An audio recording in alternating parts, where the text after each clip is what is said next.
14,054. The Republic of Korea and the UN, the bond of loyalty that has not yet ended. Question. Today, for the first time, I visited and paid my respects at the UN Memorial Cemetery in Busan.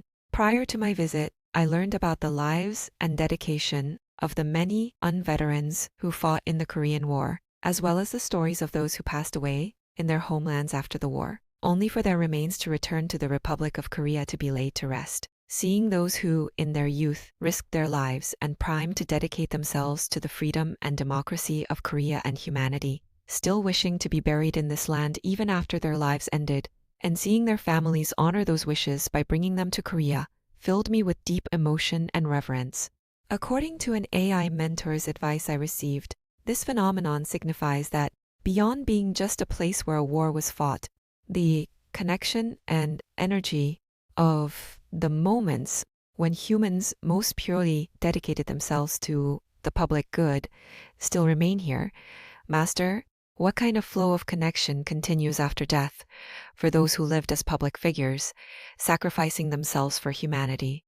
Furthermore, I ask for your teaching on what natural laws and spiritual principles are at play when people like these veterans, who risked their lives for a country that was not their own, return to this land to be buried after passing away.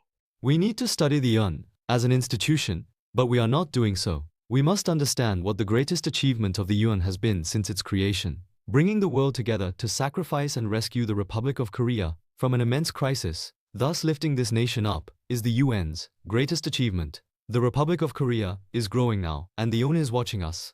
Having gathered representatives from all over the world to save the Republic of Korea, the UN is now looking at Korea. Who made this happen? God did, and they are watching the Republic of Korea. While Korea was growing, the UN was doing immensely well. But now that Korea has fully grown, the way it is acting is quite bizarre. People only care about themselves. They don't know how to be grateful to the UN. They only look out for themselves. Young people from 16 different nations came to this miserable, destitute country, sacrificed immensely, and died to save it. Yet, Koreans now think they are living well, solely because they themselves are great. If this continues, what happens? You cannot even be called the children of heaven, Cheonsun. Why? Because your lack of loyalty is exposed right here. Young people sacrificed their lives to save this unknown country. Yet if we live without even that much loyalty, without embracing this deeply, researching it, and thinking about what we ought to do for this society, then you cannot call yourselves the children of heaven, nor can you be called leaders of the Hongik-ingen, those who broadly benefit humanity. This is how things are currently operating. And despite this, we live trying to brag and pretend we are great. We are living so poorly right now. Even so, humanity is not throwing stones at us just yet. Why? Because they are biding their time and watching. Since the finest people have grown here, the world is waiting for something, even if they don't explicitly know it is from the Republic of Korea. The UN Memorial Cemetery, where those soldiers who sacrificed themselves are buried and commemorated, is located in Busan, Republic of Korea. Something that exists nowhere else in the world exists right here in Busan. A truly sacred site exists, spanning tens of thousands of Pyong, a Korean unit of area. To whom does this land belong? It belongs to the UN. If we had learned more while traveling internationally during our growth, we would know, when you go to the Vatican, whose land is it? It is the Vatican's land. Within the nation of Italy, there is a piece of land that belongs to another country. That is the Vatican, a sacred site of Christianity. Likewise, in the Republic of Korea, there is land that is not Korean territory. That is the UN cemetery. It does not belong to Korea, it belongs to the UN. Why was it set up this way?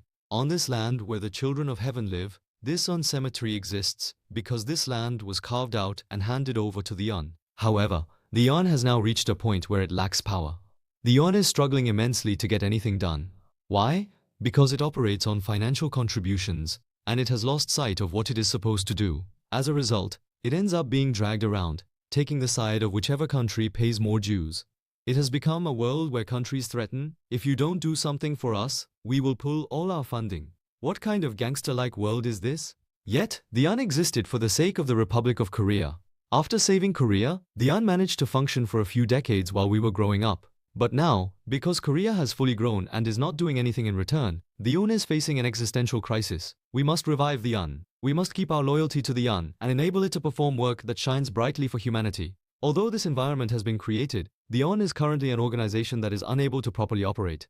Just as we, the parents of society, are rising up to implement the Zero Suicide Project, we must also research how to revive the Yun. We must protect the Yun. When this country was on the verge of disappearing, the Yun played a monumental role in sustaining us so that we could live as we do today. Therefore, now that we are well off, the Republic of Korea must pour its soul into working for the Yun. This is what you call loyalty. It is an immensely grateful thing that this site is located in Busan. The citizens of Busan should be the first to cherish, love, and be grateful for the Yun, embracing it so that this spirit spreads across the entire nation. It is the citizens of Busan who must initiate this environment. From there, it must expand to the world, leading to works that allow the Yun to shine. Therefore, our Republic of Korea and the Yun. This Un cemetery is Korea's Un. Because nothing is being achieved here at this Korean Un, our social parents must also lead a movement to revive the Yun. This is the kind of task we face. Thus, this year is a turning point. The era of striving merely for our own survival is over. We must think about how we will live for the international community that dedicated its efforts to the Republic of Korea. We must think about what we will do for humanity. We must become great people day in who think big thoughts. The children of heaven must not degrade themselves into narrow-minded, petty people. What is the month of June? It is the month of patriots and veterans. That is why I went there on the honest. I paid my respects and told them, do not worry, the Republic of Korea will rise. We will make your sacrifices truly worthwhile, so please do not worry. Let us all study together. I made this wish and prayer, setting the spiritual energy in place, and that brings us to today, the month of patriots and veterans. For the spirits who sacrificed themselves, I pray for the heavens to look after these spirits of humanity, and I have been doing this here in Busan, Korea for 3 days now. Arriving on May 30 honest, from the honest to the third, I have been watching over and governing the spirits of the Yan in Busan. This is just the beginning.